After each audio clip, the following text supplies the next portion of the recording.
It is Thursday, the 21st day of October in the year 2021. Earlier today, officials in the fine state of Florida announced that human remains and articles belonging to a Mr. Brian Laundrie. I don't even know if that's how it's pronounced. Landry, laundry, whatever. It's spelt laundry, so that's what we're going to call him. Were found at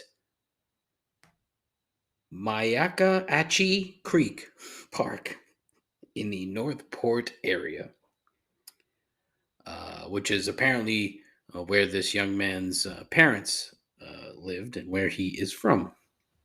If you're not familiar with Mr. Laundry, you probably live in a fucking cave, but he is the one who allegedly murdered his girlfriend, Gabby. I think her last name was Polito. I do my best not to pay too much attention to shit like this, but what can you do? It doesn't come off as too much of a surprise that this clown likely fucking killed himself. The guy looked like a giant pussy to begin with, and it's pretty clear that he killed his pussy, killed his girlfriend like a giant pussy. What I need to know is how is that his only option? What what transpired between the two that enraged him to such a state that he killed this young lady allegedly? I've always wondered that. Like, what drives people mentally? I mean, obviously, you're going to get people that are flat out mentally ill, crazy folk. But I would imagine then that anybody who decides to take another human life willingly is mentally ill or just a straight up sociopath. But it's like, why not just leave? Wouldn't you think that that would be a better way to handle it if you just leave? Like, drive to the airport, hand the keys to this van over to the girl, and then just go home and just leave her behind. Like, okay, I'm done with you. It's is human life in general that worthless to you that you think that you're empowered enough to kill someone? Like, what makes you think that you're a deity of some kind and you're going to take a human life? It's fucking bananas to me. Like, I can't even fathom that. Like, not even begin to fathom that.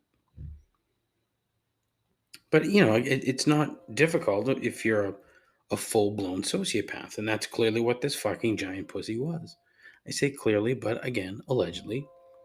But good fucking riddance to you, sir, because this was the ending that anybody who had spent 3 seconds looking into this story, sort of assumed this was what was going to be. So no shock.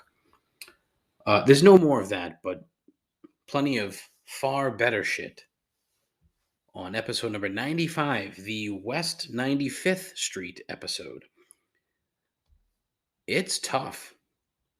It's tough in these high numbers as we are on the hashtag road to 100. I have enjoyed the handful of times that I spent in the Upper West Side of Manhattan, and I have no idea if any of those times included any instances or moments spent on West 95th Street. Not entirely sure, but since I have really no ideas for this segment of the program, let's call this free ad time. And here's a plug for the businesses that I could find via Google Maps on West 95th Street. Whew. Ancient Art Window Lettering, Rand Realty New York, Financial Planning Concepts, Simchi Cleaners, West Side Marquee Apartments. Holy fuck, the rent there is way too damn high. Congregation Ohab Zedek, Simply Grand Caterers, something called the Honey Deuce Mansion. I can't tell if it's a bar, a hotel, or just a place where a dude has another business that serves drinks and rents rooms in his place. I don't know. The Manhattan Children's Center, the Studio School, the Alexander Robertson School, and there's a Halal Guys on the corner of West 95th and Amsterdam. So there you go. A completely useless 2 minutes You will not get those back unless you skipped this portion of the program. But otherwise, how would you know if there was a halal guys on the corner of West 95th in Amsterdam? Now you know, and the next time you're in the Upper West Side, you should visit that particular location because halal guys food is terrific. That's all right here, right now, on Complaints and Observations. Still, the most less than average podcast on the internet. With a host who's the smartest person in the room when he's the only one there. A continuing odyssey into mediocrity. Guaranteed to make you question your life choices and your own sanity. This is Complaints and Observations with Dave LaPointe.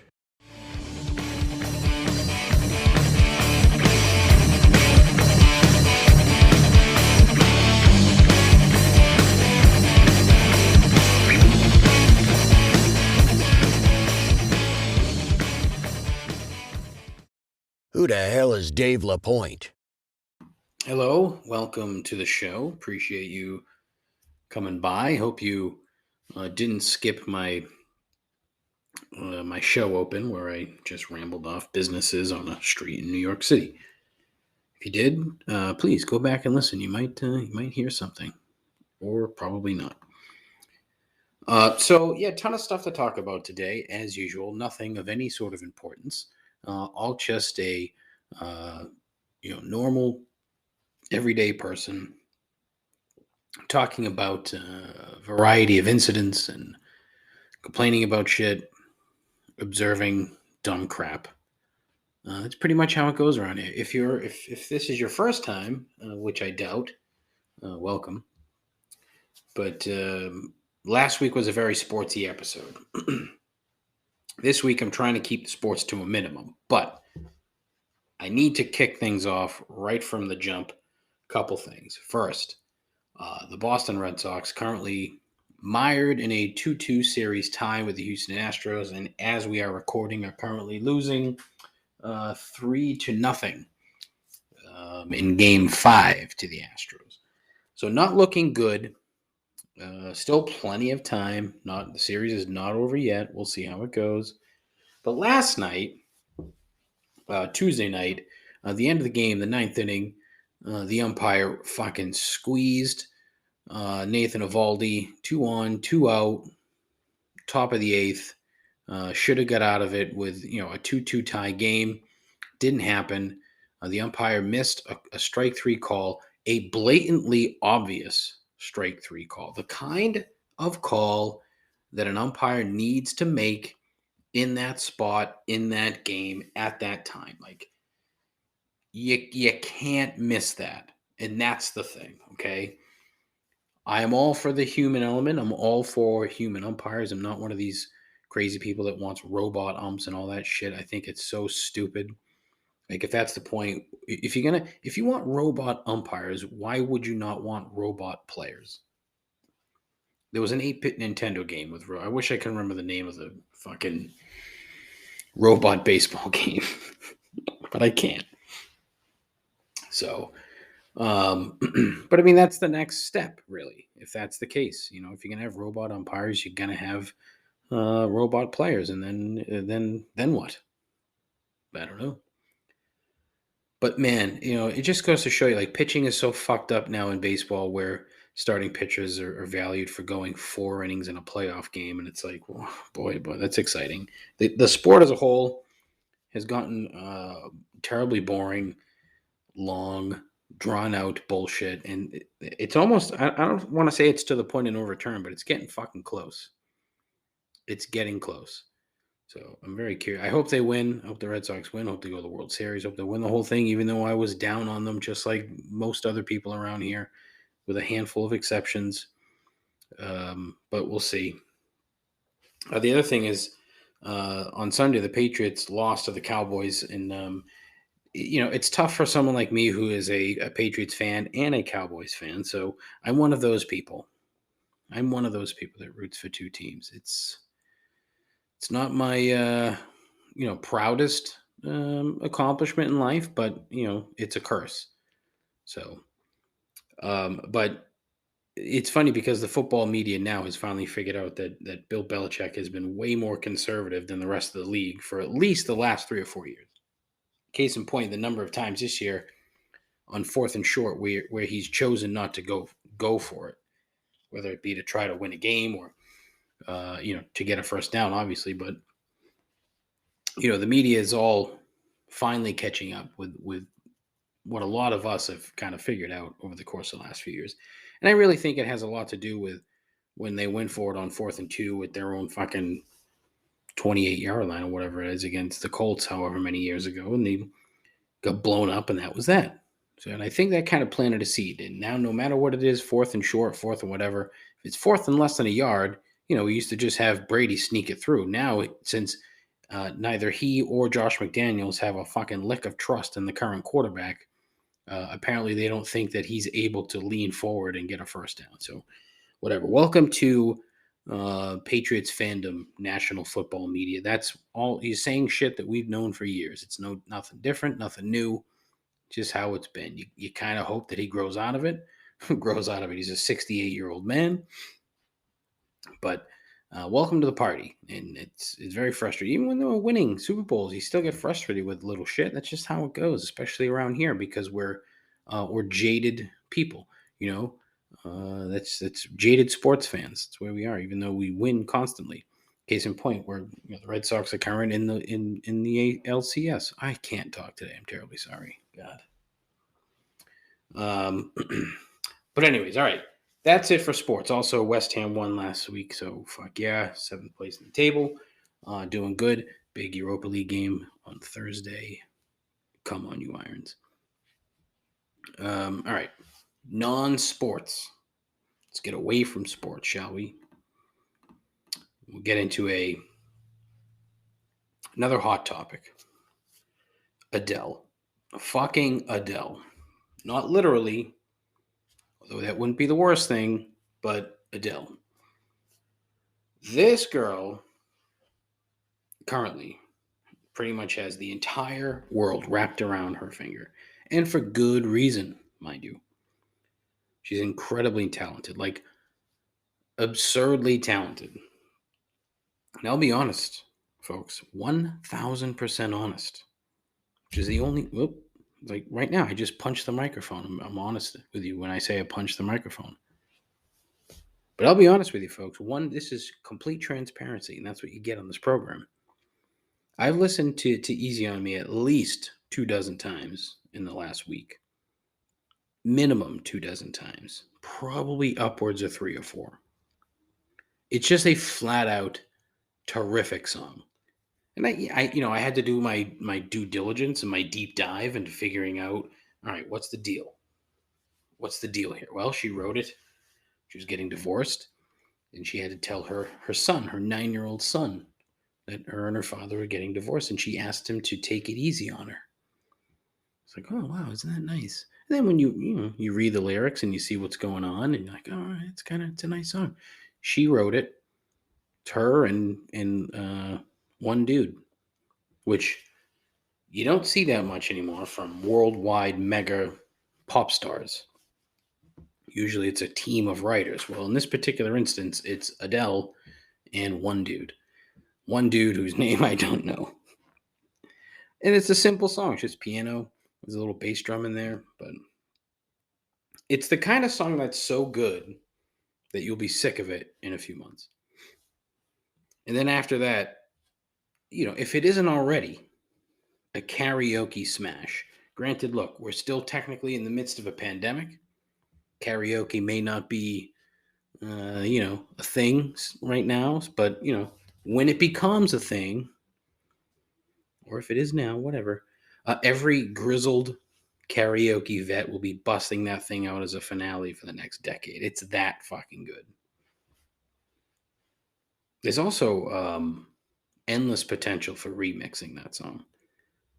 The second verse into the bridge is just rife for some serious hard rock riffs and drum fills.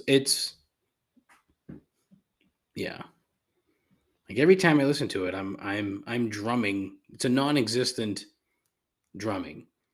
There's some, but the way that she fucking sings it, and the way that she changes key, and the way that not key, but the way that she fucking, it's unreal. Like it's so hard to keep up with, and I'm gonna have to listen to it 6, 7 dozen more times before I'm able to sing it like the exact same way. But I have to go down. See, this, I know nothing about fucking music, so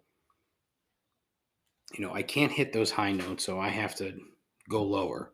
And it's possible with that song. It's the kind of thing. It's the kind of song that you can make your own. You could. It's again. It's that good. Here's the thing, though. Okay, and I'm sure I'm not the first person to say this, but I've always thought that I wonder if. All right, what are the odds that she's grown so proficient in her songwriting prowess that now she's like purposely getting into situations and relationships just for the content? Right now, she's dating LeBron James's agent, Rich Paul. I don't know the guy from a fucking hole in the wall. His Wikipedia page is very short, which is surprising. Seems like a decent guy, rose through the ranks after meeting LeBron in an airport, basically. Which is honestly, it's a fucking cool story. He's wearing a Warren Moon jersey, and LeBron's like, "Oh, that's pretty fucking cool." They exchanged info. Next thing you know, Rich Paul is huge. That's cool. At least I think so. Whatever. But I wonder if he, in the back of his mind, as he's out and about with Adele. So last night, Tuesday night, they're at I don't know where they were.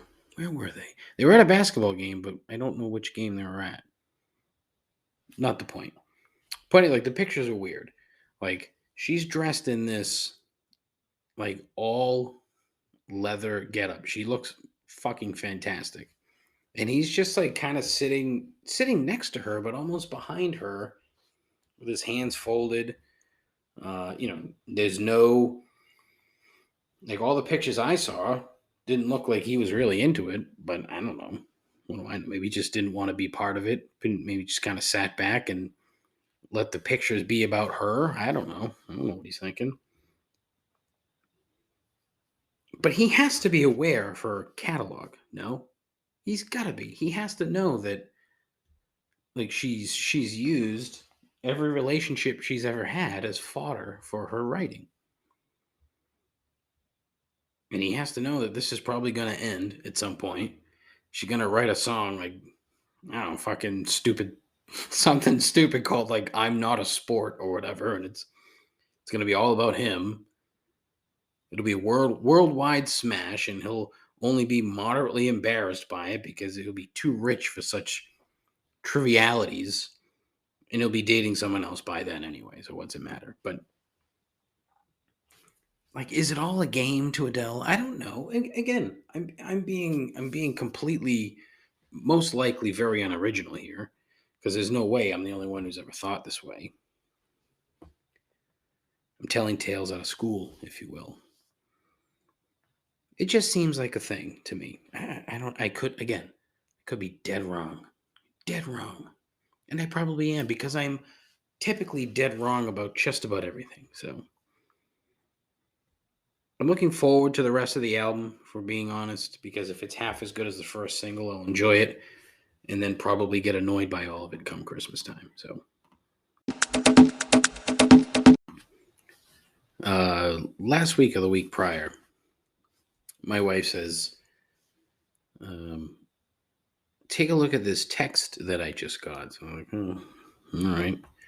It's going to go one of a dozen ways. Who knows? And it's basically a text from a friend of ours about a nail shop. I'm not going to say where the nail shop is, but it's local.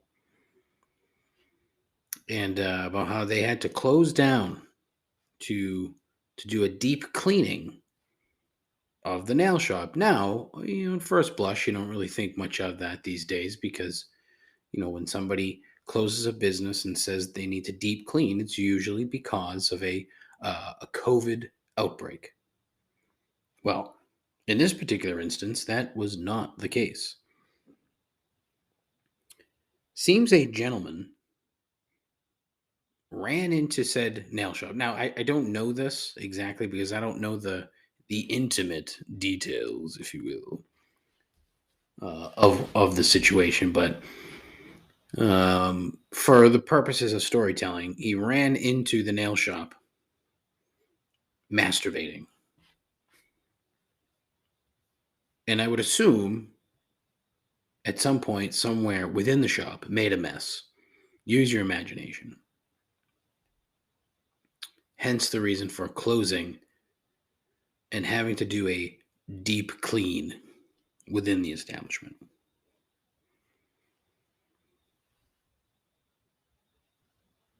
I was appalled and at the same time laughing my ass off. The hope is that, obviously no one was injured or targeted during the affair. But look, it's still funny.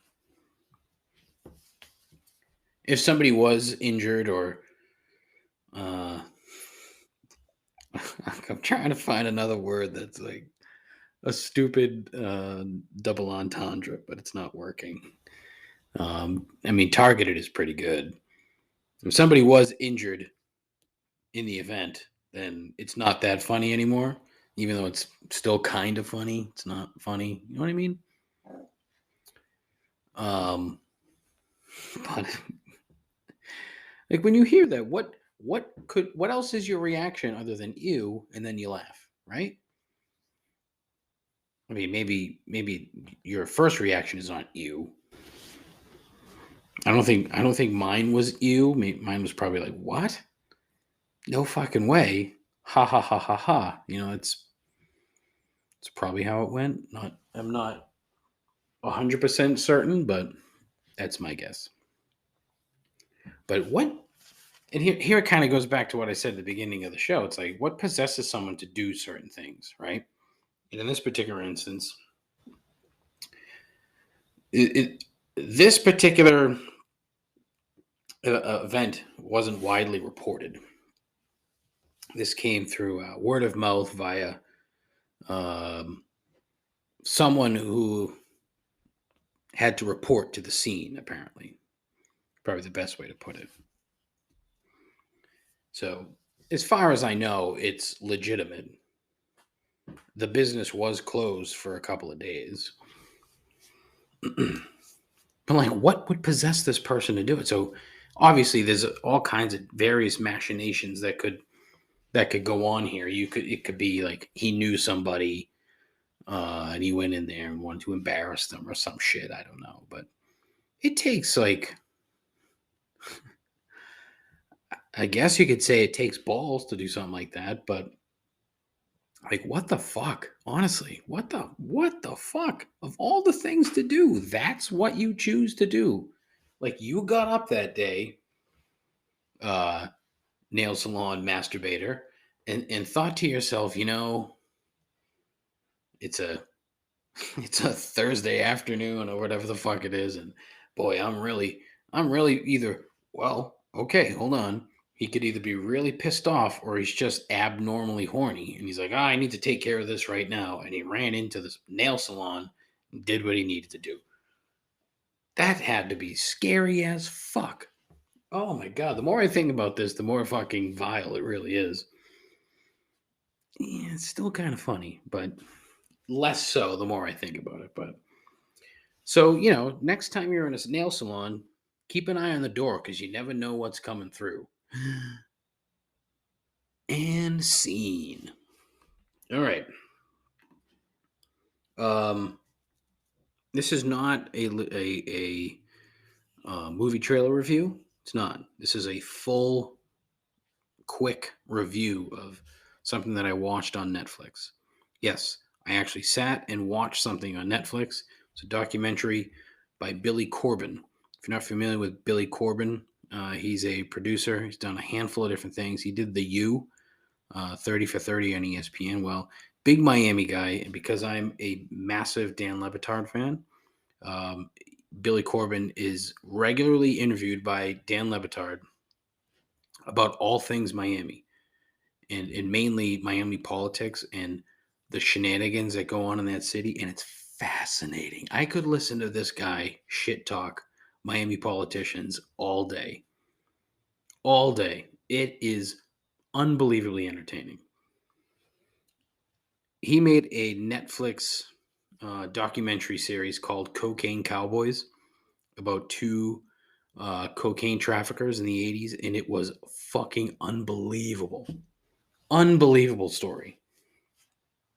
Do yourself a favor if you like documentaries that are very interesting, somewhat humorous, and will leave you like with your jaw on the floor multiple times from some of the shit that happened. Cocaine Cowboys, check it out. Kings of Miami. It was fucking awesome. Loved it.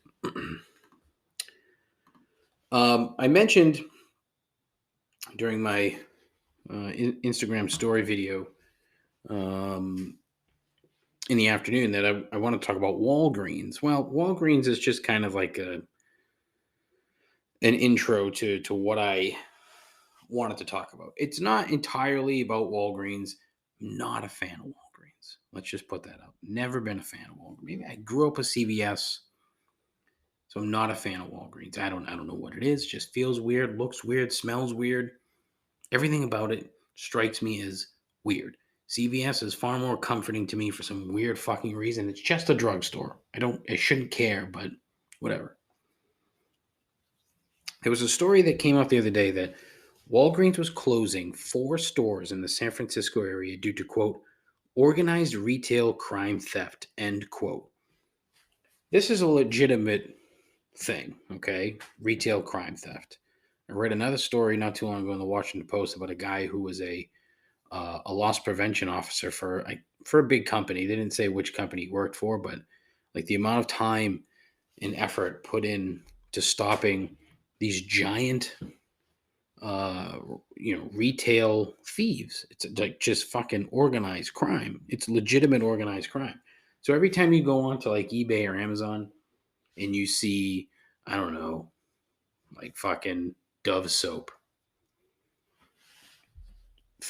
there's a 70 to 80% chance that is stolen merchandise because these crime rings are basically going in with trash bags and somehow walking out with shit ton of product. Well, Walgreens was losing money, tons of money, especially in the San Francisco area.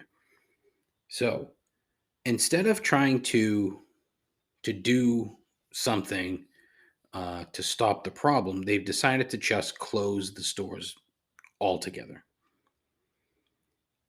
There were so many things that they could have done other than just quitting. They've just fucking thrown in the towel like, oh, we can't deal with it. There's a massive homeless population problem in San Francisco. Part of it stems from the fact that it is unbelievably expensive to live in that city, like disgustingly expensive to live in that city.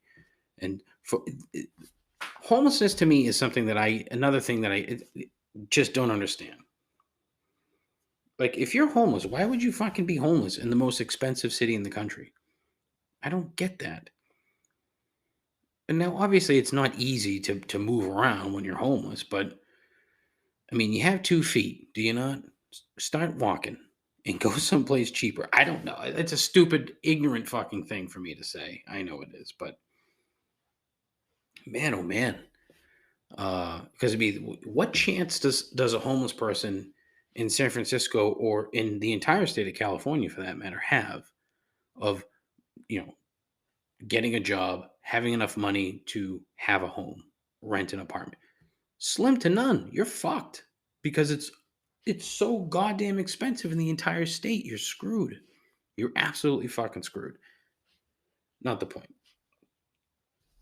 But so instead of Walgreens like doing all this shit to try to mitigate the problem, lessen the problem, right?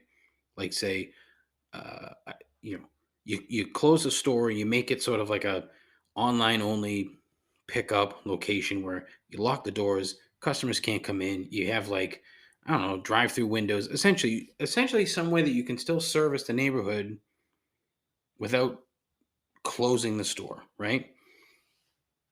Or maybe pay these employees a little bit more money to actually give a fuck about the job. Because it wouldn't shock me if a lot of this organized retail crime ring has a lot to do with insider info where they just dump a bunch of shit in a plastic bag, leave it outside the door, boom. They're none the wiser. Look, this is entirely speculative on my part, hypothetical thinking. And because I tend to sort of my brain tends to skew in this particular direction. That's what I'm thinking. I'm just thinking that maybe if the employees within these particular places were treated a little bit better, we would have less of this type of problem. And it kind of goes, it's a very corporate America mindset. It's a profit driven society. Everything is about making money. Everything is about possessing more. Everything is more. Give me more of everything. It's just society as a whole is more.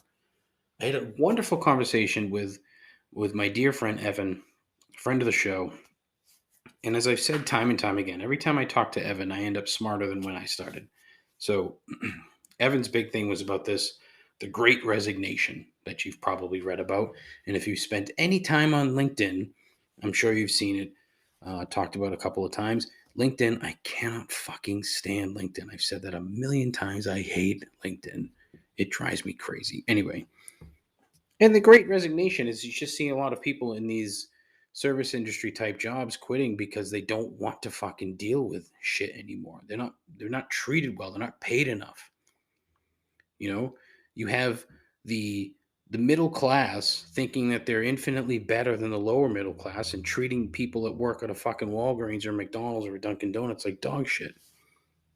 Like what if someone's working in that type of position, what do they care if they're watching a bunch of fucking Dove soap walk out the door? They don't give a shit. Why would they care? They're making $15 an hour. And look, you can come back at me and say, well, that shouldn't be a career for people. Well, guess what? It is for some people. Okay? Judge Smales said it himself. The world needs ditch diggers too, And that's the truth. That's just the way things go. Not everyone is upper middle class and making six figures every year. And if you walk through life treating lower people like shit, or people that you perceive to be lower like shit, it's a poor reflection upon you. And it's not gonna benefit society as a whole. There's nothing wrong with going through life being nice to people that work at a fucking Dunkin' Donuts. You don't know what they're going through. In places like Walgreens, they don't give a fuck. They don't give a fuck about the old lady who happens to live in San Francisco, maybe in a rent controlled apartment that needs to go to the Walgreens to get her medication. They don't care. They'd rather close the fucking place up than deal with the problem head on. And that's sort of the thinking with corporate America and capitalism as a whole, where it's, me, I, more. That's the thinking all the time. And it's just fine. It's nauseating. It's taking the easy way always.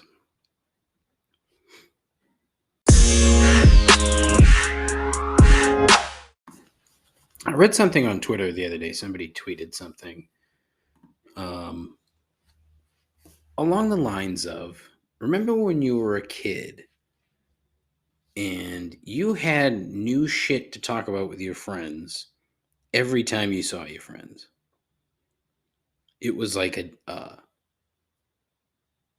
was a day to day, maybe even hour to hour occurrence where something new in your life happened. that would necessitate a conversation with your friends. And I would say this probably went on, I would say, through high school, maybe even into your college years, who knows. But then after that, and the prevalence of social media kind of took away from, having that stuff to talk about. And it's like now nobody fucking talks. So, when you see your friends, it's just like, oh, how's work? It's like, oh, fuck. Jesus Christ. And it's funny because I spent time with a couple of guys, some friends of mine last week that I hadn't seen for a while. And we all follow each other on the Instagram, the various social media forms, if you will. So I mean, the conversation immediately goes to, like I said, how's work? Now these are two guys that I used to work with, so obviously we have that in common. That's a commonality right there. So we start talking about the people that we used to work with, the company that we worked at, but it was not entirely work related, but it was a lot of work going on. Now, I've had discussions with both of these guys, about things that don't have anything to do with work, but uh, it just seems now that when you have conversations with people when you get older, and they're not your everyday friends. I guess the best we could put it. So it's not the people that you see regularly; it's people that you only see occasionally. And the conversations uh, center around work. Now, are we so fucking programmed as Americans or humans that work is all encompassing? That our entire life is work related? It's like, you know what? No, like fuck that. Like every single person is incredibly interesting in doing something other than working to pay their bills. Like that's a fact. Even if you just sit there and read or sit there and watch television or something when you're not working, you're always doing something else. And so I wonder if there's a thing where people just don't think that what they do outside of their working lives offers any value. So here I am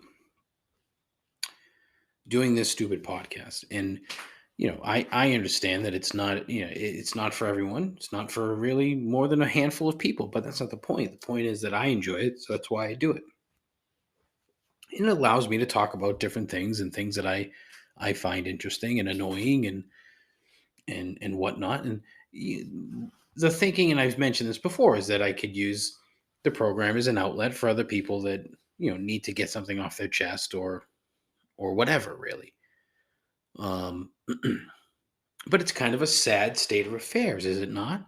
Where anything interesting that happens, you immediately put it up on social media.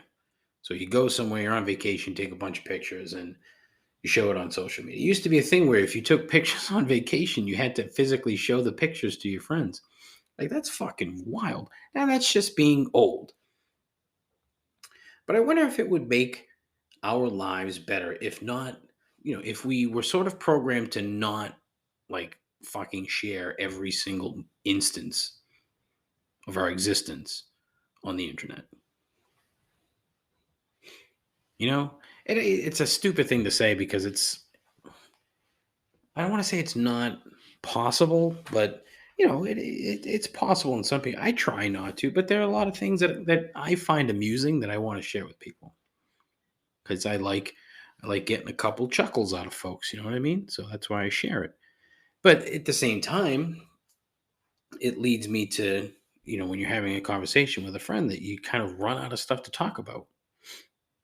And I find that kind of sad. And I'm going to make a concerted effort to not have that happen. And I'm trying to be better about reaching out to people that I haven't reached out to or spoken to in a while, and try to make connections. And because what's the point of living if you can't have more friends? And I don't have kids, so I got to have friends. You know what I mean? So I don't know. It was just an odd tweet, and it got me really sort of thinking. Like when you're a kid, every and that's the other thing too. When you're a kid, every experience you have is fucking new.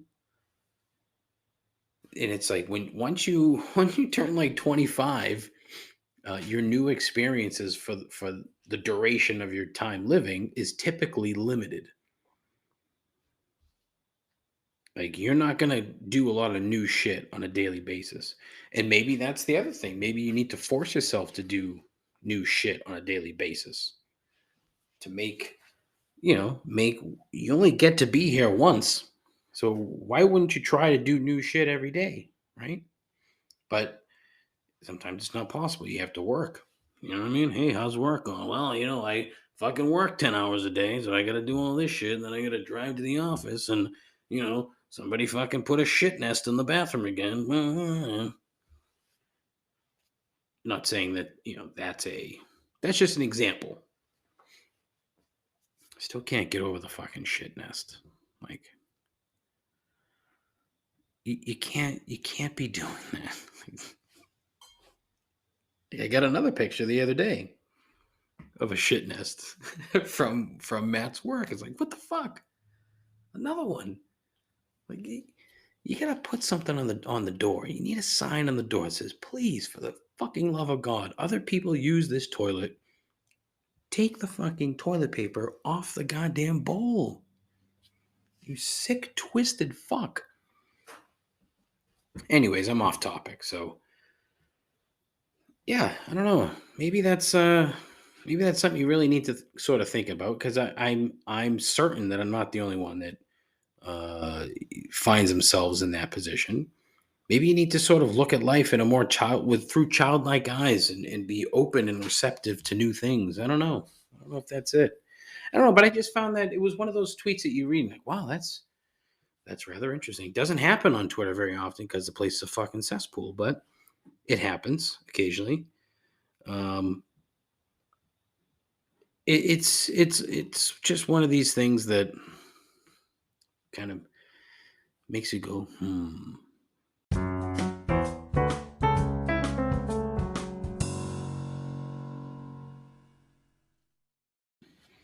All right, it's time for everyone's favorite part of the program. As it is Thursday, it is time for three gripes. Gripe number one, memes. Memes. I fucking hate memes. I shouldn't say I hate memes. That's not accurate. Um, I find 95% of memes to be terrible. Maybe 96% of memes. And I'll tell you why, okay? I think memes have their place, right? Well placed, well timed, jokey memes are good. They're fine.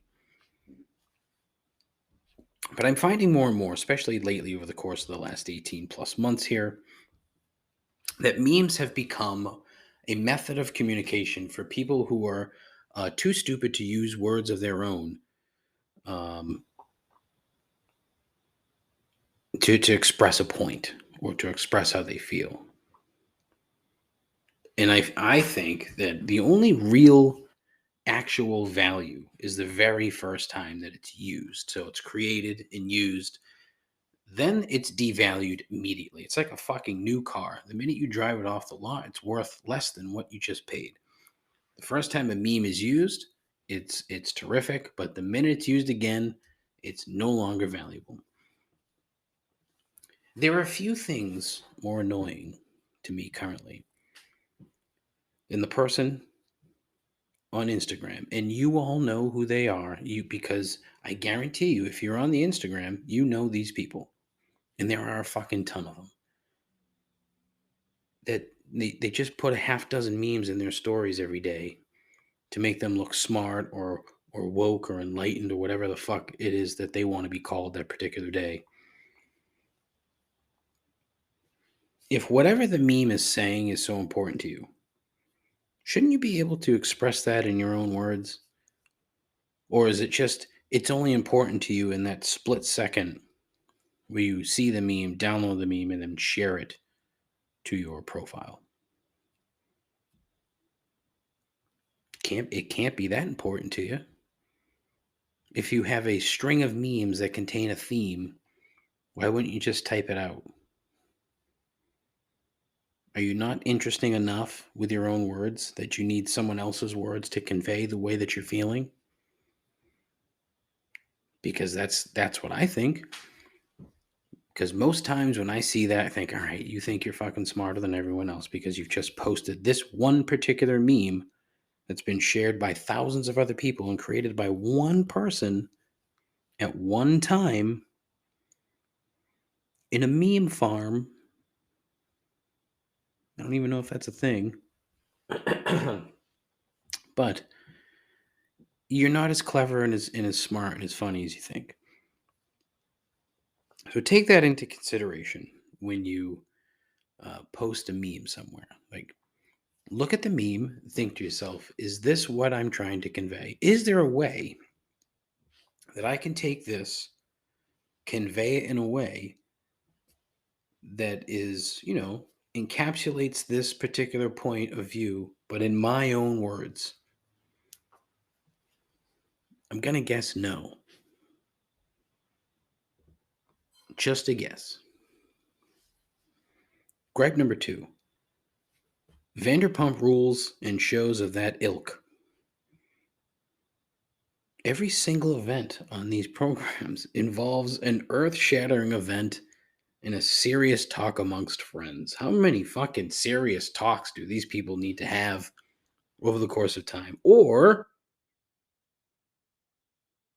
when are people who watch this garbage, Jennifer, going to realize that none of it is real? It's all trite, fake nonsense. Now, professional wrestling is fake. I can admit that, but at least it's entertaining. I do not see the entertainment value in watching a group of very wealthy people having an argument over some petty, stupid disagreement that they're having. What is that? Where's the entertainment value in that? Like the fucking Real Housewives. What? Every fucking ending of every episode is the same. They're having dinner, they're drinking, they're yelling at each other. That's the whole fucking ending of the show, of every fucking episode. And then it's next week on the Real Housewives of wherever the fuck they live. They fucking show a clip of the same exact thing, but maybe it's brunch this time instead of dinner. Oh my god. Of all the crap that and you know what? Like Jennifer doesn't watch a ton of shit. She just watches like a lot of the same fucking things. Because they all run together. How do you keep track of these fucking people? How do you keep track of them? They don't fucking do anything. Oh man, it's one of it just fucking drives me crazy. And here's the thing, right? She could turn around and say, I hate when you watch wrestling because it's stupid. I said, and my response would be, I know it's stupid. Just like when I say to her, this shit is stupid, she says, yeah, I know it's stupid. But it's the same fucking thing every time. Like there's no surprises. At least in wrestling, some things change. You have to do something different every week. Like, believe me, it's stale as fuck. I've been watching it for 40 fucking years. It's stale as shit. And I don't watch it nearly as much as I used to. No fucking way. Not even close. But fucking A, whoa. I just don't like those shows. That's the long and the short of it. I just don't like them. And I'm kind of running a bit low on gripes. So gripe number 3, hangovers. All right. I need someone that's much smarter than me to explain why they have gotten infinitely worse as I've aged. It's almost become untenable. I got drunk Saturday night. I didn't even really mean to. It was a started during the day. Drank through dinner, went out for dinner, drank some more, And it's the same thing. Like you're just mixing shit, and I can't fucking drink like I'm 23 years old anymore. I just can't do it, and it's my fault. I know better, yet I can't. I have zero self control. And again, I pride myself on being wonderfully self aware, and so I know full well. But like I'm not an alcoholic by any means, by any stretch of the imagination. If I wanted to stop drinking for a few weeks or a month, I could for sure, no problem. And I'm definitely gonna like. I have to cut back. I cannot do that anymore. I mean, that fucking hangover lasted 2 goddamn days, and I still feel like shit. And at this point, it's not the hangover; it's probably something else. I don't know what, but that hangover lasted 2 days. I had to go to the football game the next day, and I felt like fucking. I had 3 beers at the game, and that was it.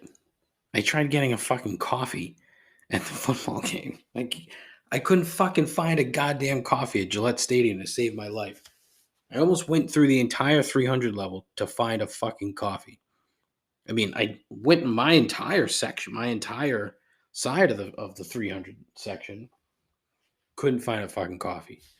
I wanted a goddamn coffee because I was still fucking hungover at like 6 o'clock, 6:30 on Sunday, and then most of the day on Monday, and then it kind of turned, and now I'm dealing with whatever it is that's fucking bothering me now.